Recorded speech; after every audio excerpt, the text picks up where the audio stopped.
Cadê? Eu não quero arquitetura.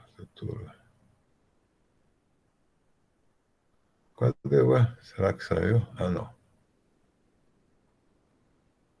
Ih, rapaz. Ah, não, tá aqui. Vamos lá. Vamos aqui ao pós-impressionismo. Então, o impressionismo, né?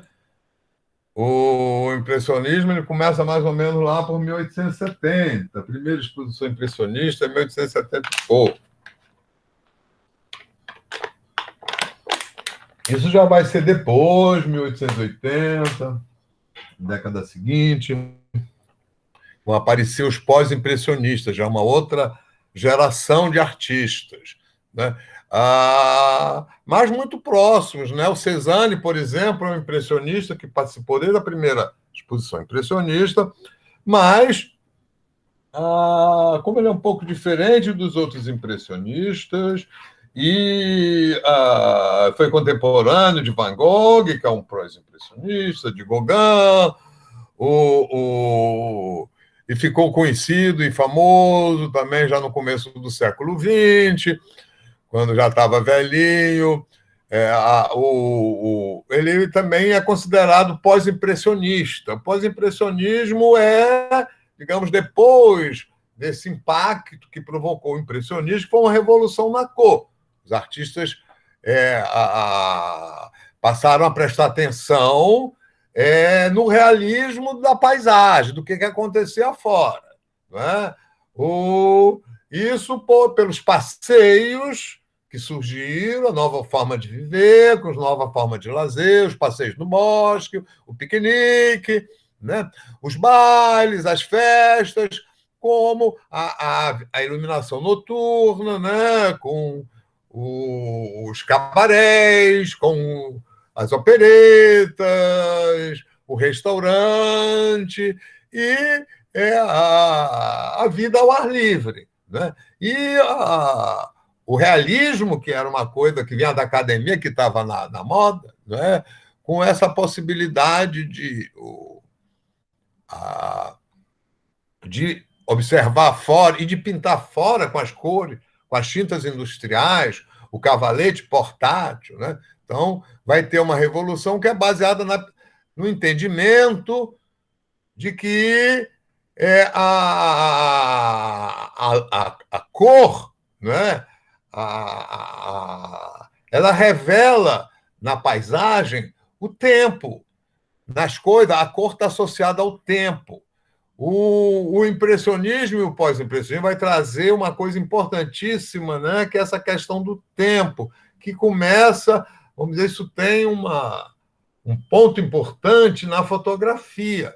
A fotografia, não é, como um desenho de observação feito automaticamente, trouxe uma coisa que o desenho de observação feito manualmente, feito pelo artista, não pode ter, que é aquela coisa do instante, o momento preciso. Né? E essa coisa do instante, isso vai ser uma revolução sob vários aspectos, inclusive de pensar, se refletir. Né? E essa coisa, vamos dizer, do instante, do momento, ao observar, o pintor observar, do mesmo ponto de vista, o tempo, a paisagem, o que ele vai perceber? Fora. Né? Se está prestando atenção nas cores, vai perceber que a paisagem muda o tempo todo. Passa uma nuvem, esconde o sol, as sombras mudam, né? Passa o tempo, fora, né? O alvorada, o crepúsculo. E isso é um tempo também que a ciência, né, no século XIX, ela vai atingir um outro nível, ela vai chegar, né, todas as ciências biológicas, neurológicas, né, a ótica, a questão, a cor começa a ser pensada, Goethe, né, que ainda o Goethe é um grande poeta alemão, ainda é do final do século XVIII, começo do século XIX, né? Mas ele foi também um cientista, um naturalista, né? A, a educação também, nesse tempo, no século XIX, ela vai ter vai ser revolucionada. A educação, né, da burguesia, dos burgueses, passa a ser uma educação muito esmerada. Vão surgir colégios, vão surgir novas universidades, vão surgir institutos, né? E a questão da imagem, né? Que é principalmente da imagem ilusionista, a partir das descobertas, né? Da cor, dessa abertura do olhar que os impressionistas trouxeram, né? Junto com experimentos que passaram a ser feitos a partir da fotografia, com a criação de instrumentos ópticos, né? Tem toda uma série que, afinal, acabou dando no cinema, né? Utilizando a ilusionismo, mas também para o óculos 3D, né? Com a estereocopia. Bem, então, uma coisa importante, né, aqui para nós é essa discussão da imagem, que a imagem era concebida como a imagem da forma, né, a captação da forma, captar através da luz. A luz que reflete no objeto, né, e a luz é que traz a imagem. Ou seja, a gente vê a imagem porque sem luz a gente não vê nada. Né? A luz que reflete e tal. Então, essa imagem ela vinha pronta, era uma imagem, ou a imagem dependia, era subjetiva, dependia do olho humano. Né? O seu Ra, ele se propôs a provar, usando o método científico do pontilhismo, que é o de pintar sem misturar as cores, nem na paleta, nem na tela, só com pontos de cor. Né? Então, isso daqui é essa imagem aqui, essa figura, esse perfil aqui ampliado. A gente vê o conjunto da imagem, a gente vê a imagem, né? Assim, numa luz difusa, mas os perfis, as formas estão todas aí. Mas se você for olhar bem de perto, né, com uma lente de aumento, então você vai ver como é que realmente é. Isso demonstra que a nossa percepção da imagem, da forma, se dá através da retina, através dos estímulos das cores diferentes, né, que os bastonetes lá da nossa retina selecionam e tal, e formam imagem. Né? Ou seja, a imagem é uma coisa que depende da retina e do cérebro. Né? Então, isso foi importantíssimo, né? Essa descoberta do seu Ra, ou melhor, essa prova, essa demonstração do seu Ra, porque isso era uma teoria que vai ser demonstrado com a obra dele e a obra do seu amigo, parceiro, o Paul Signac. Né? Aqui é evidente como isso daqui. Isso foi importantíssimo depois para o desenvolvimento da impressão, né? da impressão a cores. Né? E isso é a origem do pixel. Né? O pixel que na impressão offset e que depois no computador se usa isso aí. Né? Só que isso aqui é feito manualmente. Né? Isso daqui é o pontilhismo. Né? Aqui feito a carvão, né? Ou a lápis, a grafite, mas é o mesmo, né? O coisa. Isso daqui ainda não é plenamente pontilhista, né? Daqui é um grande quadro. Observem, né? Isso daqui é a beira do Sena, a beira do rio, não é?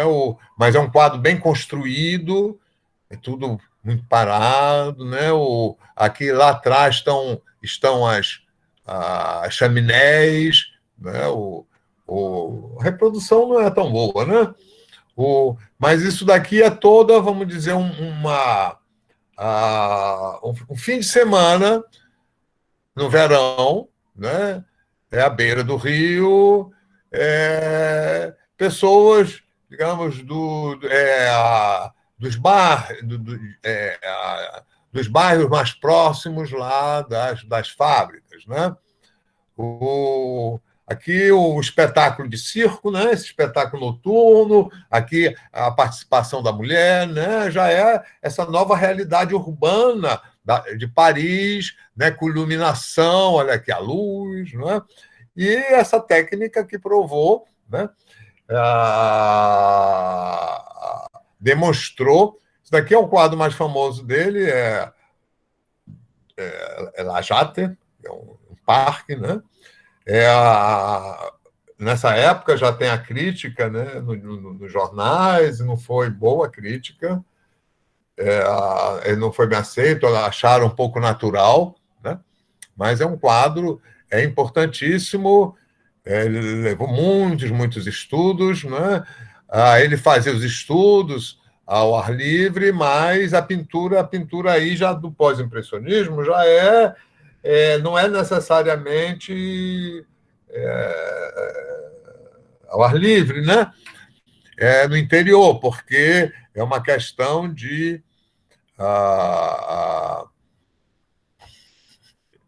utilizar, né, a tinta, as tintas, né, as cores, assim, com pontinhos, pinceladas curtas, não é para obter. Então, havia, claro, ele tem estudos, essa coisa, mas é toda uma construção. Aqui é o Paul Signac, né, em que o pontilhismo fica mais evidente, né,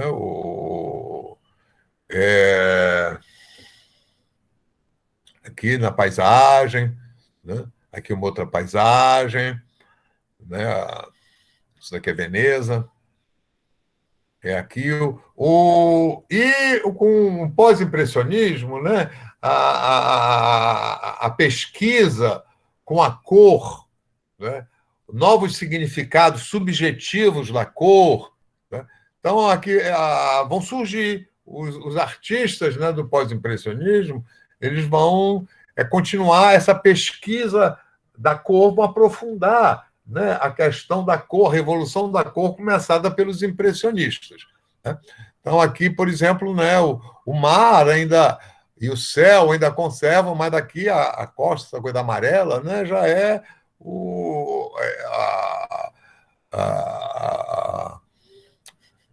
puramente pictórica, né? É uma invenção do artista, ele não está aqui reproduzindo a natureza, né?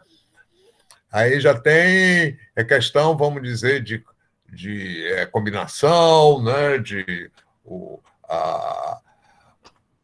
como isso visualiza, é um uso subjetivo, né? Passa luz, cor, né? Aqui que é um mágico, né? Então ele mostra aqui que já é uma coisa abstrata. Bem, outro aspecto outros artistas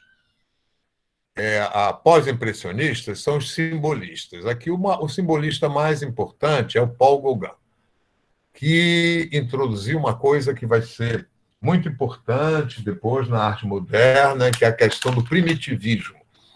O interesse e a valorização da arte dos povos primitivos. Os povos não civilizados que os europeus, com as viagens e as conquistas coloniais, foram conhecendo, né? Nas Américas, na Austrália, na África, na Oceania, né? Nas ilhas e tal. E esse interesse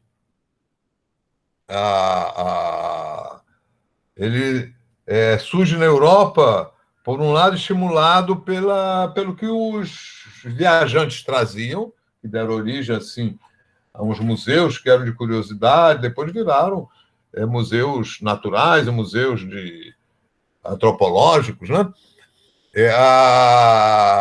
Como também a nova sociedade moderna, né? A nova nova vida urbana, a, as novas mudanças, trouxe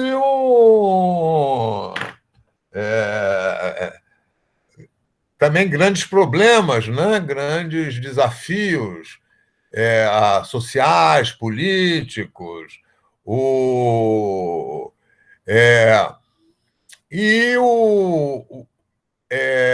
o simbolismo, né? São alguns grupos, tem um grupos nabis que se forma, né? Eles são inspirados, como os impressionistas, pelos realistas, né? O realismo e a fotografia e o trem trouxeram esse interesse de realidade e tal. E aqui os simbolistas dos nabis, do grupo do Paul Gauguin, eles foram conhecer o interior, né? O interior da França, do país, tal. Isso daqui é uma. Não, eu não tenho aqui. Mas o Gauguin é um artista que era bem sucedido no mercado financeiro e deixou, já com família, resolveu ser pintor e largou tudo para ser pintor. Une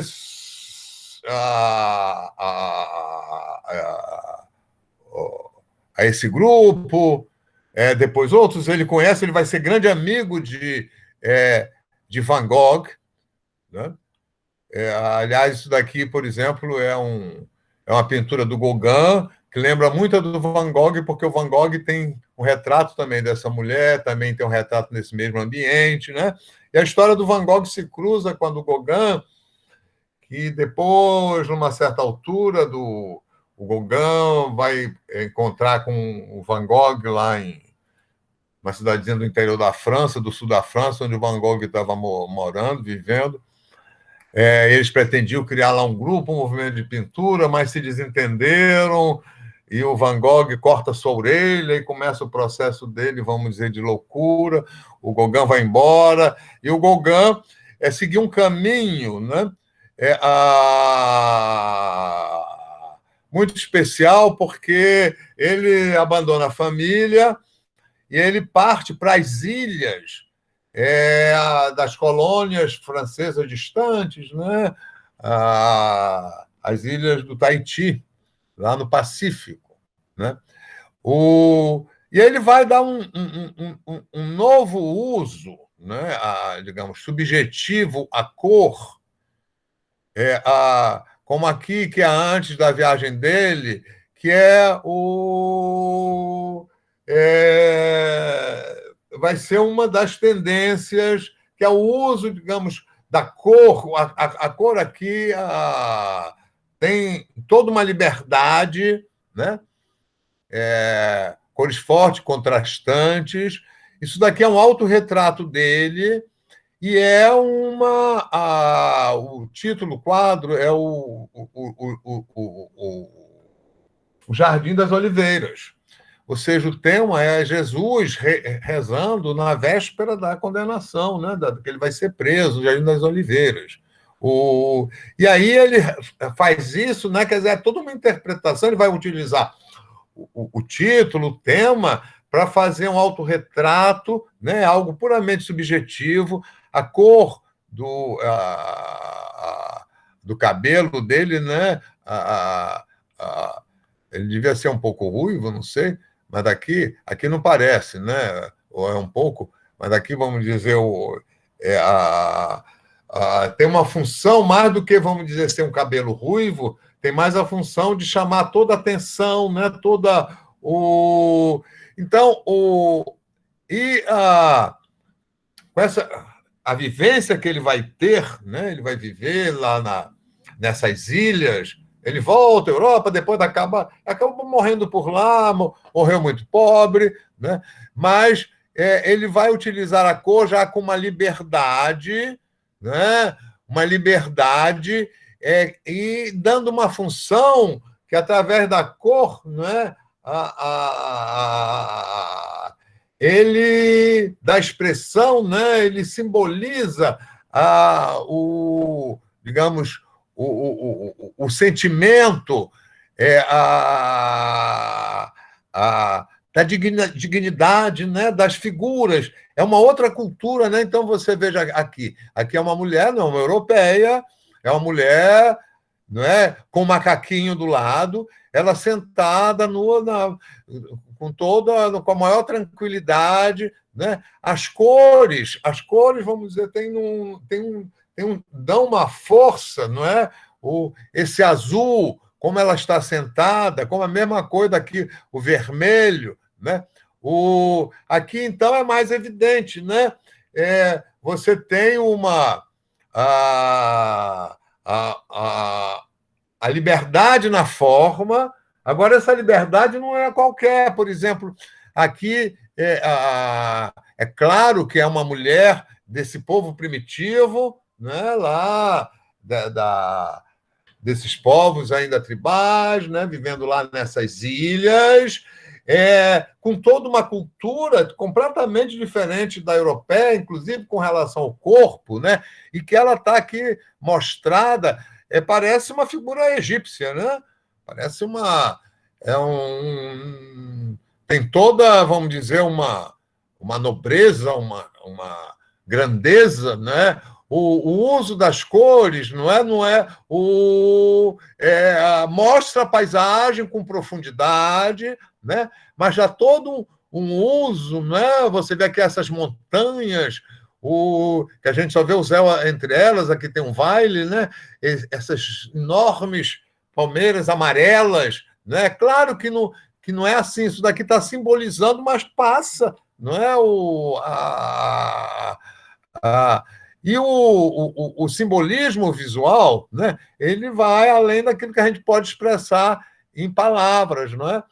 Então, aqui a gente tem uma delicadeza, tem toda, vamos dizer, um requintamento de cores, de frutos, né? A pele dela, né?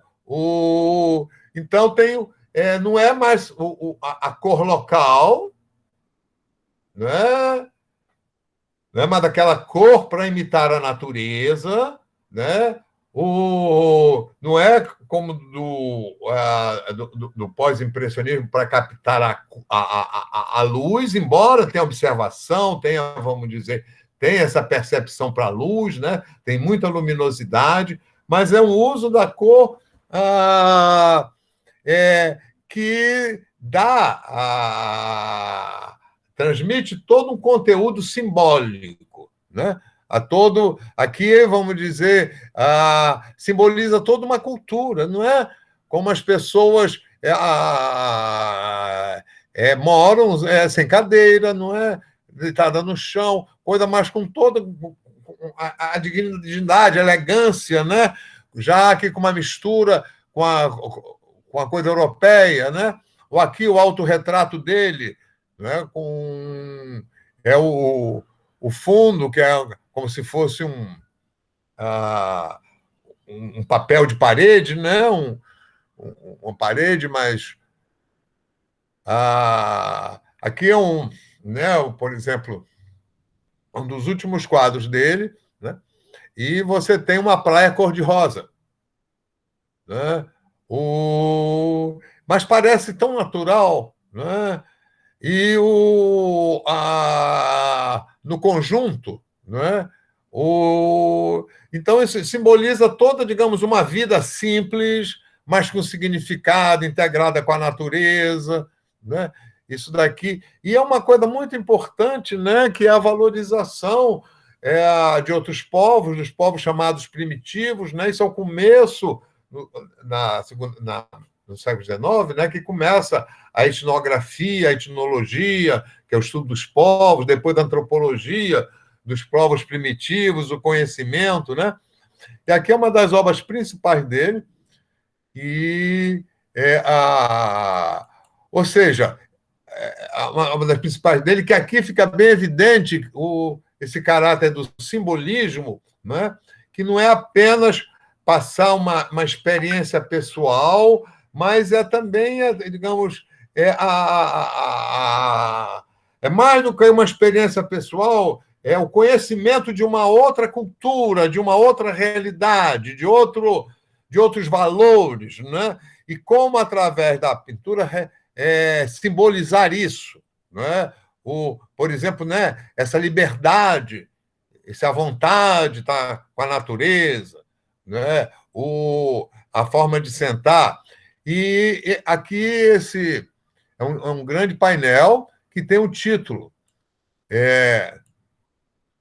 que está escrito aqui, é, que é quem somos, de onde viemos, para onde vamos, né? Que é a questão humana. E aqui, né, então, ele foge completamente, né,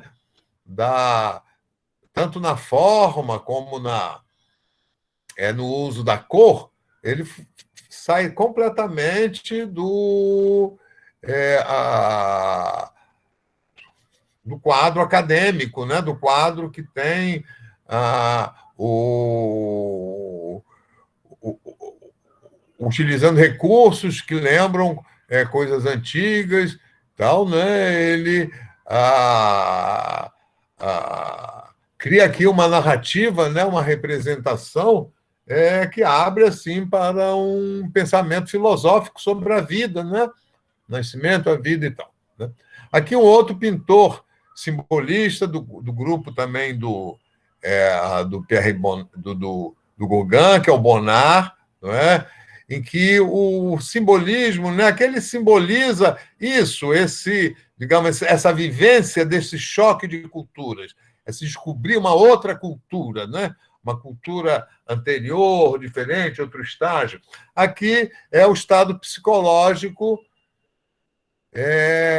que é simbolizado principalmente através da cor, né? Nessa nova vida de Paris, com os prédios de apartamento, né? A imprensa, aqui o jornal, o jornaleiro, as construções, a cidade está sempre se fazendo, né? O navio a vapor passando, né? A fumaça, né? Os passantes na ponte, né? Aqui, né? É uma cena numa praia, mas numa praia de uma cidade em que tem aqui um navio, você tem um casal, um homem, uma criança, um cachorrinho passando, tem aqui os barcos, né? Onde é que está a força do trabalho? Né? Está na cor. Na cor, é uma cor, não é, que através da cor ela não é naturalista, né? Mas como ela é usada, ela simboliza, não é? Por exemplo, né, o sol, a iluminação, né? Evidentemente o chão não é assim amarelo, né? Aqui, né? Mas isso é um dia iluminado, um dia de muita luz, provavelmente no frio, né? Então, o simbolismo, né, é uma experiência pessoal que, né, através da imagem, é comunicada ao espectador. Né? Então, aqui outro do Bonnard, né, essa experiência pessoal. E reparem, né, o desenho, a forma, né, é livre, mas ainda é o desenho, aquele desenho 3D, aquele desenho de observação do modelo, da paisagem, não é? Mesmo aqui o Gauguin, você vê, não é? Como tudo, vamos dizer, tem muito desenho de observação, ele fez muitos desenhos, ele era um mestre do desenho, né? Mas na criação da imagem, porque aí já são imagens mentais, né? Isso não é mais com o objetivo de mostrar o que viu, não tem mais. mas é mostrar o que sentiu, o que sente, né? O simbolismo é isso, né? Então, aqui né, a intimidade da mesa posta, né? Aqui o ambiente urbano com pessoas, a imagem não está muito boa, né? Aqui uma cena íntima, né? Que é um casal na cama, a mulher está na cama, o homem está se trocando, está nu, né? Quer dizer, é um casal após ou antes do ato sexual, né? Um casal de amantes, né? O, a, é, e esses artistas do pós-impressionismo, né, já é da época em que a gravura vai surgir, a litogravura, e que o crescimento urbano, né, o crescimento do comércio, vai dar origem à propaganda. Né? Então, aqui ele já é um cartazista. Isso aqui é um cartaz criado por ele, né? É a champanhe francesa, né? É feita em litografia. Reparem, tudo foi desenhado, tudo foi feito por ele, né? A litografia possibilita impressão em várias cores, né? E isso vai influenciar também, né? A pintura, essa importância que vai ter as artes gráficas, mas nós, digamos, surge um novo tempo para as artes gráficas, por um lado, com a litografia, e outras possibilidades de publicação, né? Através de livros. E aí, nesse período, vai ter muita importância as artes decorativas, a criação de móveis, de papel de parede. Aqui nós não usamos papel de parede, mas na Europa se usa e se usava muito. Né? Então, aqui você. E com essa nova decoração vai surgir o Art Nouveau. Isso daqui já é uma pintura do tempo do Art Nouveau, que vai valorizar toda uma decoração baseada na flor, na natureza, né? Um outro artista importantíssimo do pós-impressionismo é o Toulouse-Lautrec, o Henri de Toulouse-Lautrec. É uma coisa importante, né? Repare, isso daí, hoje são artistas, vamos dizer, considerados gênios, suas obras são valiosíssimas, eles estão nos grandes museus do mundo, fazem parte da história da arte. Mas, no seu tempo, né, a grande arte ainda era arte acadêmica, os artistas famosos, ricos, eram artistas vindos da academia, com prêmio no salão. Né? Aí está começando um outro sistema em que não tem mais o salão, vai ter a exposição na galeria, a exposição organizada pelos artistas, né? Depois vai virar um museu e tal. Então, aqui vamos ao Toulouse-Lautrec. Eu estava dizendo isso porque essa geração são artistas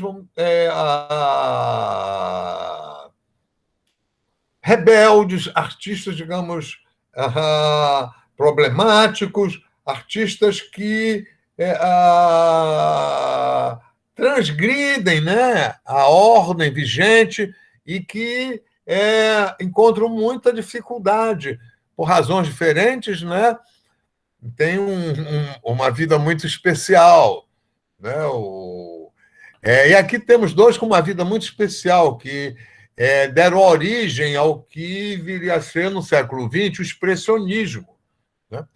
Que um é o Toulouse-Lautrec, que era um cara de família aristocrática, e família tão aristocrática, com tantos casamentos próximos entre primos, tios, etc. e tal, que o pobre do Toulouse-Lautrec teve um problema sanguíneo que deu para ele ficou, né?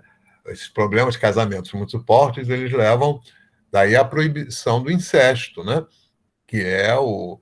Então, ele ficou anão e era um herdeiro rico, estudou arte, fez arte, e ele viveu como adulto uma boa parte da vida dele. Esse daqui é o Toulouse-Lautrec. Ele viveu uma boa parte da vida dele num cabaré, se eu não me engano, no Moulin Rouge. Ele morava lá dentro. E uma boa parte da obra dele é a vida do cabaré, se eu não me engano, é o próprio Moulin Rouge, né? Que eram as mulheres, elas recebiam os homens, né? Em roupas íntimas, aqui são roupas íntimas, elas estão vestidas com roupas íntimas, está mostrando aqui a meia, né? Essa decoração em vermelho, né? É a, o, é, tinha restaurantes, né? Essa vida noturna, isso daqui é um autorretrato dele, é uma cena, né? Tudo aqui são mulheres de programa, né? O cabaré tem festa, tem espetáculo, mas tem restaurante, tem lugar para passar a noite, né? Os quartos. É, ele trabalhou muito com pastel, né? Criou muitos cartazes, como aqui, por exemplo, né? Vamos aumentar aqui. Já é uma fotografia, né? Isso daqui já é final do século XIX, né? Então a fotografia já está bem desenvolvida, né? Aqui, isso daqui já foi colorido posteriormente, a fotografia era toda preto e branco, né? Isso daqui já é esse daqui é o Toulouse-Lautrec, né? E aqui o bal do Moulin Rouge, né? Um anúncio, o baile no Moulin Rouge. Daqui são algumas pinturas, isso daqui, por exemplo, né? Mostra, é um trabalho, é uma pintura em pastel seco, né? Dá para perceber bem aqui pastel. E as mulheres estão aqui, isso é no dia que a saúde pública em Paris, né? As mulheres que moravam nesses lugares, elas tinham que passar por exame, por causa da sífilis, né? Os exames sanitários. Isso daqui é uma aquarela, né? É uma cena íntima. Isso daqui é um retrato feito a pastel do Van Gogh, que ele conheceu em Paris. O Van Gogh esteve em Paris, né? Então, isso daqui é um dos pós-impressionistas. Aqui são 2 cartazes criados por ele, né? Esse cartaz é muito famoso, ele é muito reproduzido, né? Como pôster.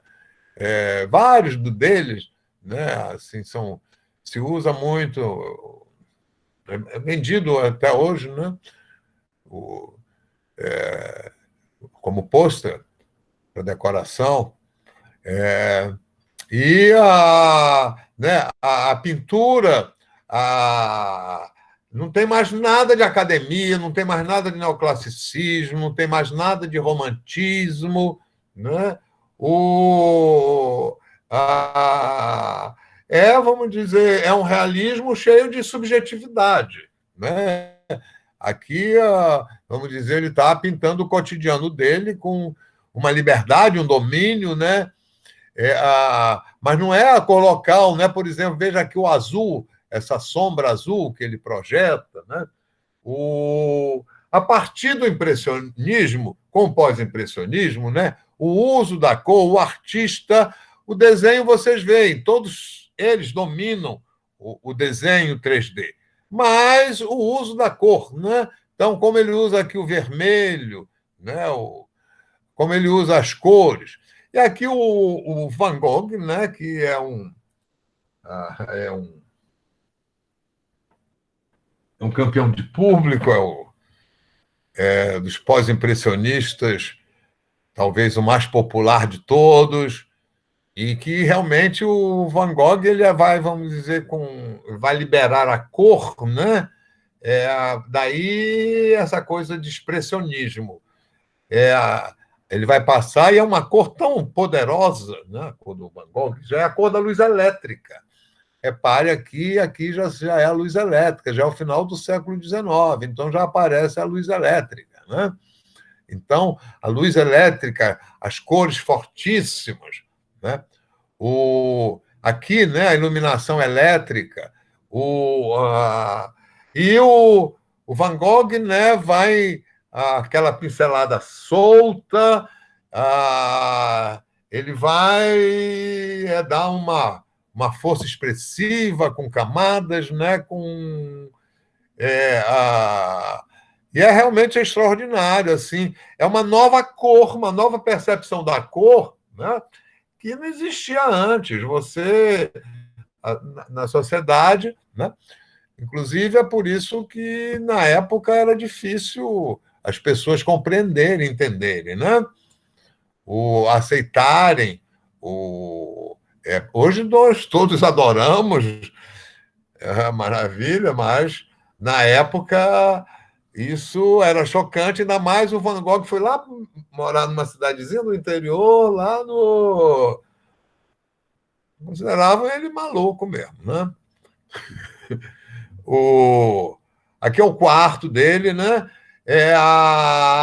A partir daqui, né? A partir dos pós-impressionistas, o artista ele começa a falar de si mesmo. Ele está contando. Isso daqui é praticamente uma autobiografia do Van Gogh, né? Isso daqui é o bar que ele frequentava, aqui visto de fora, aqui lá, né? A cidade. E ele se utilizou, aqui é o quarto dele, né? Aqui, aquele retrato lá a mesma mulher que aparece lá no Gauguin, eu chamei a atenção, né? Só que aqui tem a cor do Van Gogh, né? Repare aqui, a mulher não é especial, não é bonita, não é nada coisa extraordinária, mas o que o quadro tem? Por que esse quadro? Tem a cor, né? Tem um amarelo fantástico, tem os contrastes. A cor, a gente fica preso, né? É uma cor incrível, né? Aqui é o autorretrato dele, o autorretrato com a orelha cortada, né? Com a briga lá com o Gauguin, ele cortou a orelha, né? Aqui são os famosos cipestres, não é? Que aí aí é o expressionismo, né? Ele não só mostra a sua vida, mas mostra os seus sentimentos, né? Então você tem aqui uma natureza que toda se contorcendo, né? Tudo numa energia, né? Num turbilhão, como aqui, né? O céu, né? E isso teve uma importância muito grande no século XX, principalmente na Alemanha, né? E foi o principal impulso para o surgimento do chamado expressionismo, o expressionismo alemão, que vai surgir no final do século XIX, né? Lá na década de 90, porque o Van Gogh morreu, se eu não me engano, em 88, 1888, 89, por aí. Né?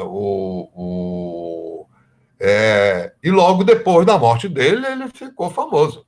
Né? E começa a ter exposições e tal. Hoje o Museu Van Gogh, além do Van Gogh estar nos principais museus de arte moderna dos Estados Unidos, da Europa,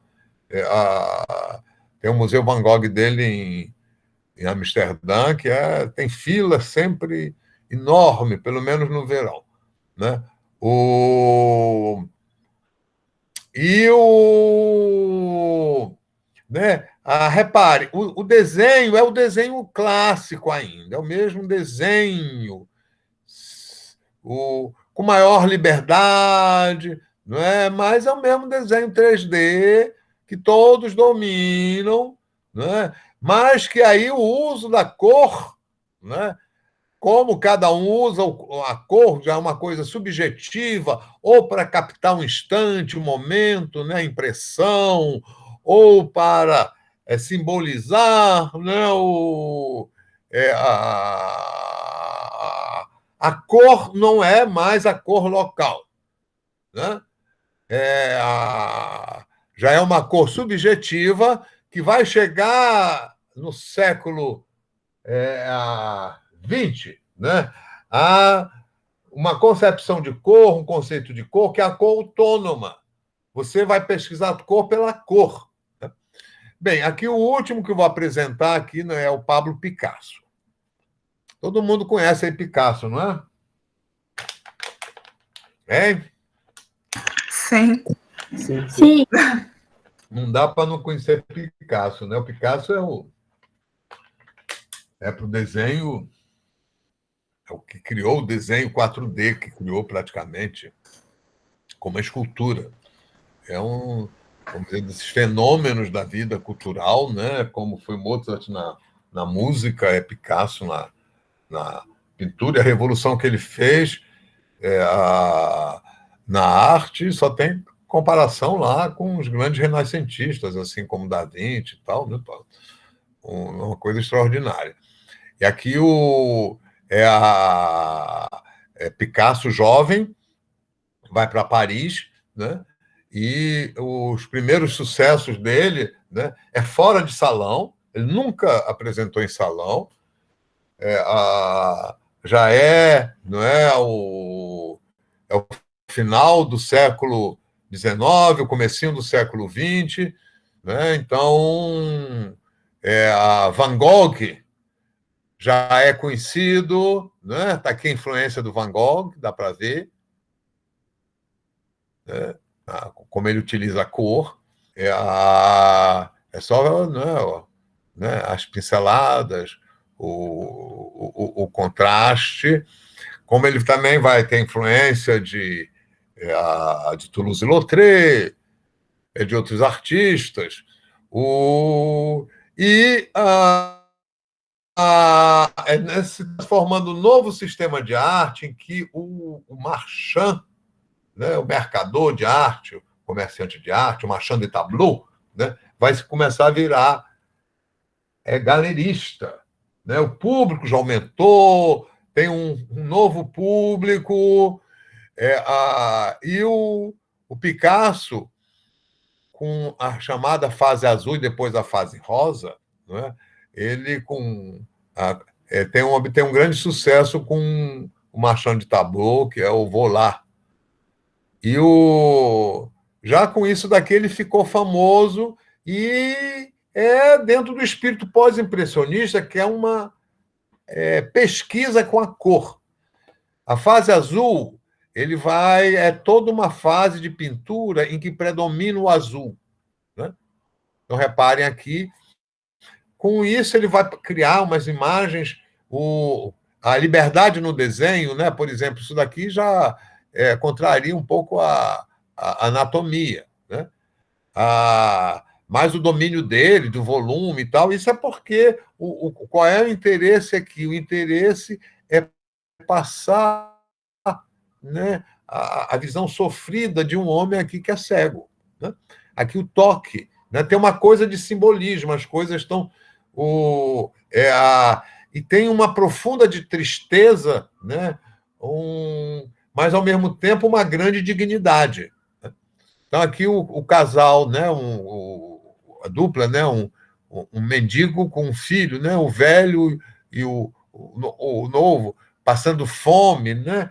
E o azul, né? Reforça essa tristeza, né? Essa visão trágica, mas, ao mesmo tempo, de resistência, de dignidade, né? De grande dignidade. Isso daqui é um retrato de um amigo dele. Esse aqui é um amigo dele que foi também para Paris e que suicidou-se por questão de amor. Isso daqui é um retrato que ele chamou A Vida, né? Que você tem, né, o artista com a sua modelo e sua amante, né? A mãe cuidando do bebê, aqui os trabalhos do artista, né?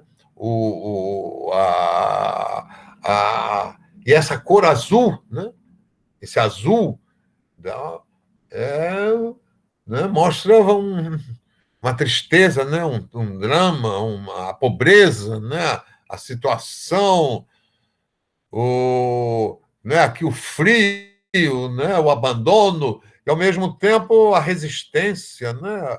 A dignidade das pessoas. Depois veio a fase rosa, em que vão entrar cores mais alegres e temas mais alegres, né? Como aqui o tema do Pierrot, que vai voltar muito, né? Aqui lembram lá nos impressionistas, né? O Degas, tem mais de um, né? O Degas com a mulher lá bebendo junto com o homem, assim, os notívagos. Tem também o Manet, né, que é a moça com a tacinha de sorvete, não é? E aqui temos uma transição da fase azul para a fase rosa, né? A mulher, né, solitária, pensativa, a, rosto duro, né, de trabalho, diante aqui da bebida, né, no bar. Tá aqui um quadro que é muito famoso, que são os saltimbancos, né? É de uma delicadeza muito grande, né? As figuras, a fase rosa. Então, é uma coisa, vamos dizer, é simbolista, não é? Você vê, tem um domínio do espaço, mas a finalidade não é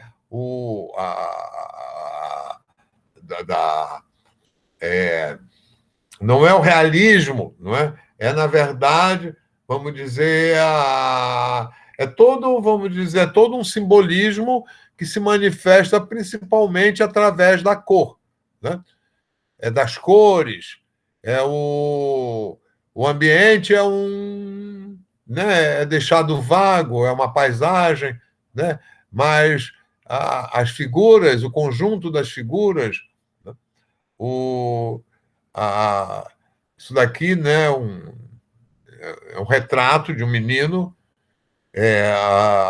Ele trabalhava com modelo, né? Então, é um menino fantasiado que, ao mesmo tempo, é um menino que trabalha, né? Tem um olhar muito humano, muito, né, com as dificuldades, né? A dificuldade da vida do pessoal de circo, né? Aqui o contraste, a delicadeza da garota equilibrista, né? E a força do cara que levanta peso, né? Aqui um retrato, o retrato vamos dizer, bem fiel, né? Mas e ele vai começar a explorar, né? Aquilo que não é pintado, mas que cria espaço, né? É o positivo e o negativo, né? Essa questão do não pintado, que é uma coisa que vem lá do Cézanne.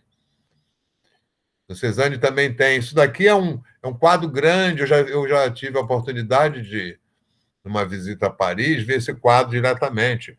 Todos esses quadros são grandes, né? E é feito assim com uma naturalidade, uma espontaneidade, né? Que foi feito parece sem dificuldade nenhuma, né? Parece que foi saindo, né? E sempre tem uma delicadeza, uma certa melancolia, né? Isso daqui é um quadro que esse quadro aqui já foi o quadro mais caro do mundo. Alguns anos atrás, já tem bastante tempo, né? No leilão ele saiu, foi o mais caro. Hoje o mais caro do mundo é o do Da Vinci, que foi descoberto recentemente, descobrir a autoria, ele custou 400 e tantos milhões de dólares. Quem comprou foi lá um príncipe árabe. E como os árabes têm problema com imagem, né, ele comprou para ficar dentro do iate dele. E aqui é um garoto, né, da fase rosa, é um menino com um, uma pipa, né, um cachimbo, que deve ser um cachimbo de haxixe, né? Tudo indica pelo olhar, pelas flores, a flor que está na cabeça e tal. Então, isso daqui é o pós-impressionismo, é o final do século XIX, é o começo da Belle Époque. Vamos ver, estamos chegando... Não, ainda tem um tempo. Tem um tempo, vamos lá. Vamos voltar aqui. Vamos parar esta apresentação e vamos para outra apresentação. Uma guia. Deixa eu ver aqui.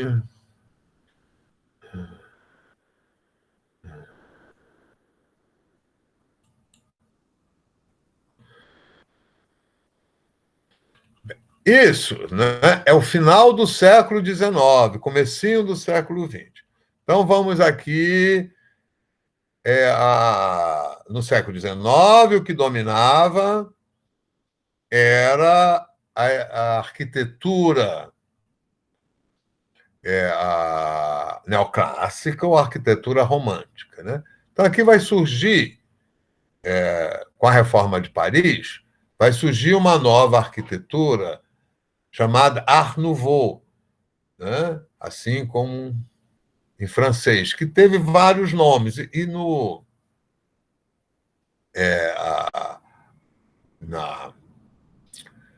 curso do AVA, eu coloquei um link também aí sobre o Art Nouveau. E aqui são algumas imagens, né, da galeria de imagens que eu criei aí. Então, vamos aqui pelas imagens. Né? O Art Nouveau vai se distinguir pelo emprego do ferro nas construções. Né? O ferro que vai ser empregado para as locomotivas, para as máquinas, e vai entrar também nas construções. Né? Então, a criação do metrô de Paris, né, do trem metropolitano, daí que vem o nome metrô, né, as estações. Então, você tem aqui uma arquitetura, né, para a estação, que protege a entrada, é um abrigo, que é toda de ferro e vidro. Né? Essa introdução do ferro e do vidro, né, é de meados do século XIX, né? Um grande acontecimento ligado a isso foi a primeira exposição universal em Londres, em 1851, em que foi apresentado um palácio de cristal, todo construído em ferro e vidro. Né?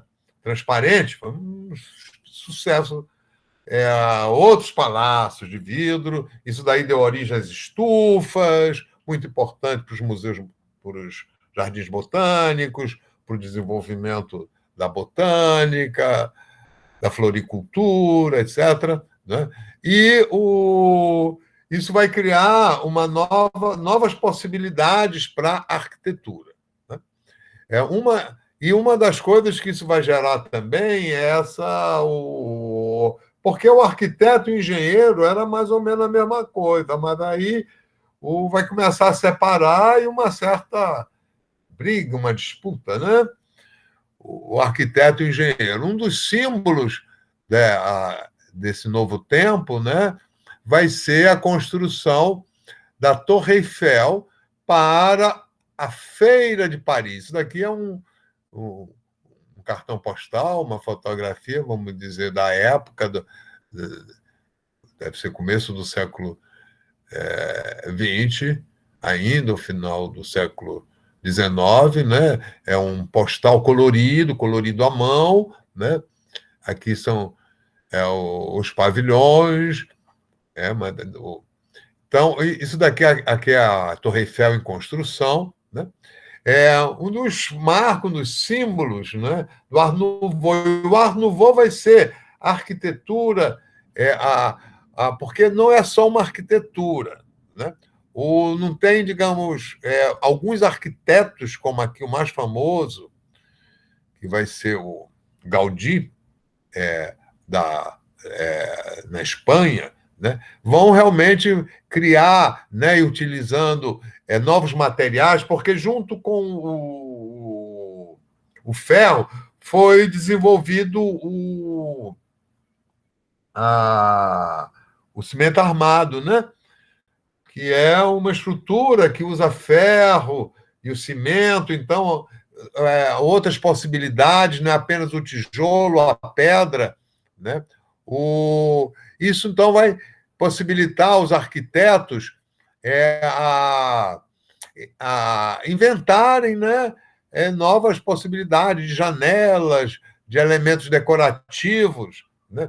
E o Art Nouveau tem também como existe essa nova demanda dessa nova burguesia, dessa nova população urbana, é,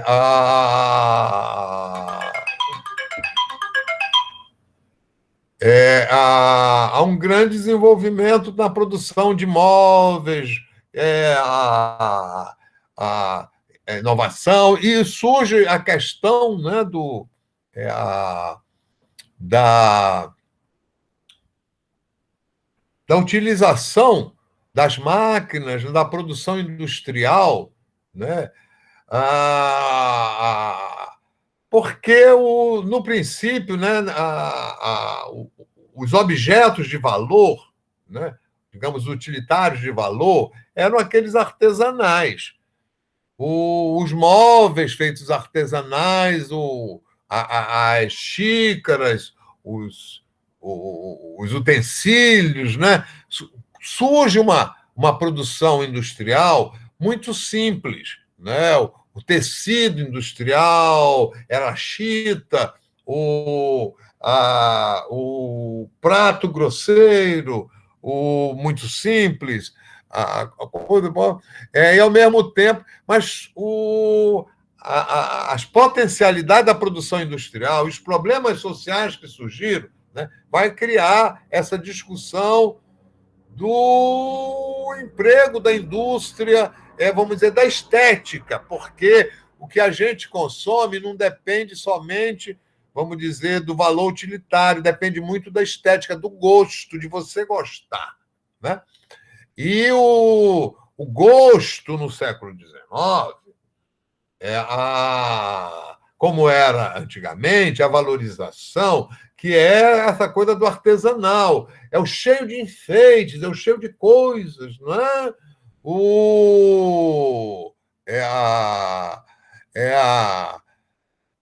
Reparem, né, aqui a gente tem aqui uma fachada, né? Ela está toda decorada. Isso daqui para quê? É o gosto, né? Para valorizar.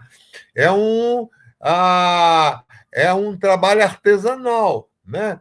Mas daqui já entra o ferro. Então, o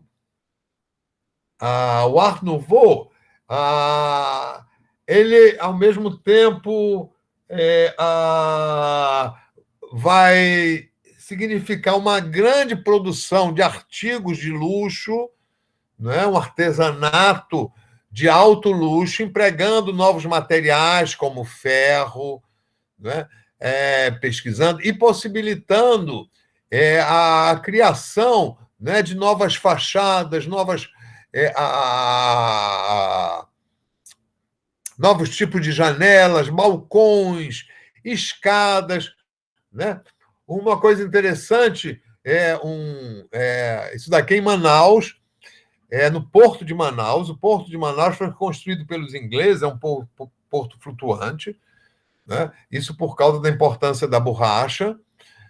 A borracha foi fundamental para o desenvolvimento da indústria, né? A indústria automobilística e depois a aeronáutica não existiria sem a borracha, sem o pneumático, né? Isso daqui é o prédio da alfândega, que é do tempo do Art Nouveau, e ele foi construído, pré-construído na Inglaterra e depois montado em Manaus. É um dos primeiros, se não o primeiro prédio pré-construído do Brasil, né? E aqui a gente já tem ao lado, né, isso daqui é a alfândega, que fazia parte do porto, né? Aqui é uma parte do mercado, você vê aqui toda uma estrutura de ferro, né? O arquiteto mais famoso do Art Nouveau é o Antoni Gaudí, de Barcelona, né?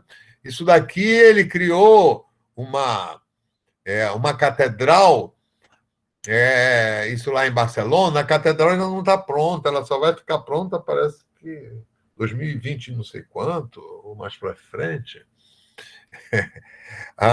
Criou casas incríveis, não é? E reparem aqui, essa casa, né, que é uma casa, é uma residência, eu não sei se isso, vamos dizer, para uma família, ou se é de apartamentos, isso é do começo do século XX, fim do século XIX, né? Mas vamos ver aqui o Art Nouveau, né? Aqui realmente é uma nova arte, é uma nova arquitetura, não tem nenhuma inspiração no passado, né? No passado não teve nada disso, é tudo uma invenção que é possível por causa do ferro. Olha como o ferro aparece aqui, né? O ferro trabalhado industrialmente, o ferro aqui, aqui, aqui, né? Como também do cimento armado, que pode criar, né, essas formas que tem a ver com o ferro, com o desenvolvimento do cimento. Né? Aqui é uma fachada, né, utilizando a ladrilho, né, o azulejo, resto de azulejo, que era uma arte popular, ele vai empregar isso muito em várias obras. Né? Então, repare aqui essa fachada, né? A fachada ela toda colorida, né? com ladrilho, né? Os balcões, olha só, né? E tudo tem uma forma orgânica, né? Tudo é muito orgânico. O Art Nouveau se caracteriza por isso, pelo orgânico. Né? A gente já vê aqui nessa entrada do metrô de Paris, né? Aqui nesse móvel, né? Que são 3 cadeiras para uma sala de espera, né? Aqui, obviamente, na fachada, né? Aqui ele criou um parque, é o Parque Güell, que fica em Barcelona, né? Que é todo, está aqui, isso daqui são um aspecto do Parque Güell, que é todo tudo construído assim com ladrilhos, que é uma grande ideia, né? De aproveitamento de resto para decoração. Né? E o Art Nouveau é do tempo lá, digamos, né? O Bonnat, o simbolista, já é Art Nouveau. O Toulouse-Lautrec, os cartazes do Toulouse-Lautrec são também já Art Nouveau. Só que o Toulouse-Lautrec, a pintura Toulouse-Lautrec é mais importante do que os seus cartazes, né? E o que é preciso destacar é que com o Art Nouveau, as artes gráficas, né? Elas vão ter uma grande importância, vai surgir, vamos dizer, o criador, o programador visual, o cartazista. Assim, um grande artista é o Mucha. Mucha é um artista tcheco que criou cartazes incríveis. Todo o trabalho dele é cartaz em litografia. Né? Então, são cartazes em que ficam muito evidentes as características do Art Nouveau.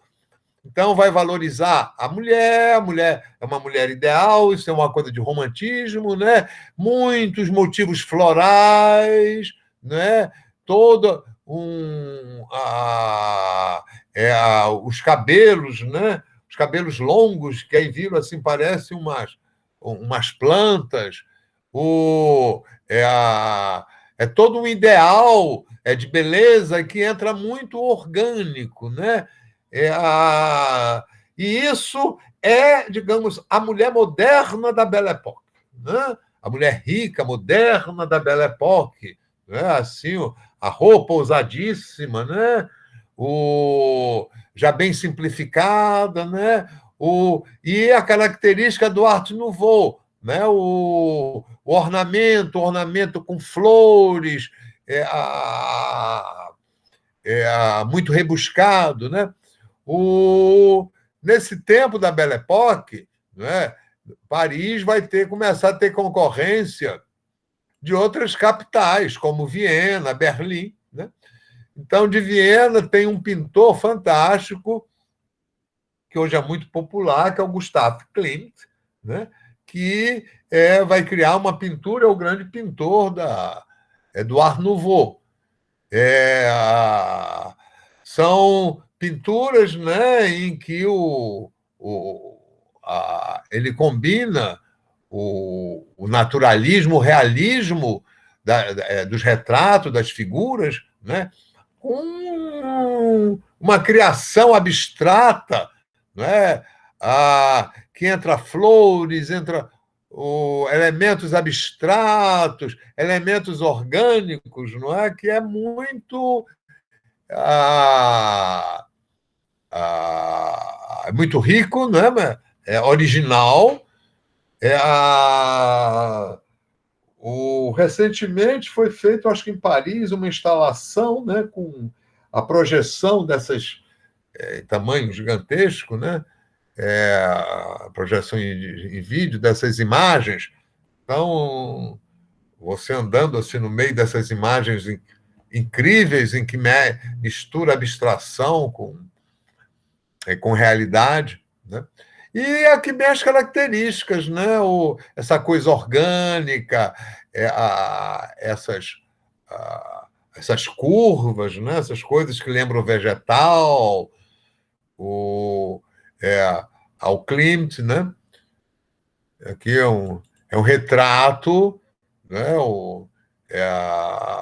E é claro, esses retratos são retratos feitos realmente, vamos dizer, com o modelo posando, né? Mas aí a gente já tem uma das características da arte moderna, essa liberdade total de criação do artista, né? Aqui é um trabalho também dele, né, em que tem essa combinação, né, tem um forte cunho, são muito sensuais, né, tem um forte cunho sexual, são muito sensuais, é sempre o amor, a mulher idealizada, né? Bem, isso daí cheguei bem no tempinho. O Art Nouveau, a Belle Époque, né, é o fim do século XIX. E aí, no começo do século XX, vem realmente, vamos dizer, uma ruptura. Porque, reparem, né, em tudo isso daí, ainda tem aquela forma vinda lá da academia, do desenho 3D. Né? Com Klimt, por exemplo, isso daí já, os passos já está abandonado, né? Mas o espaço ainda se conserva nos outros artistas, né? O retrato, a observação ainda está lá, né? E aí o século XX vai ter um rompimento, vai ter uma outra coisa, que é o que a gente vai começar a ver a partir da próxima aula, e vocês já podem ir pesquisando a partir dos textos que eu enviei. Tá? Então, vou encerrar aqui a apresentação, interromper a gravação.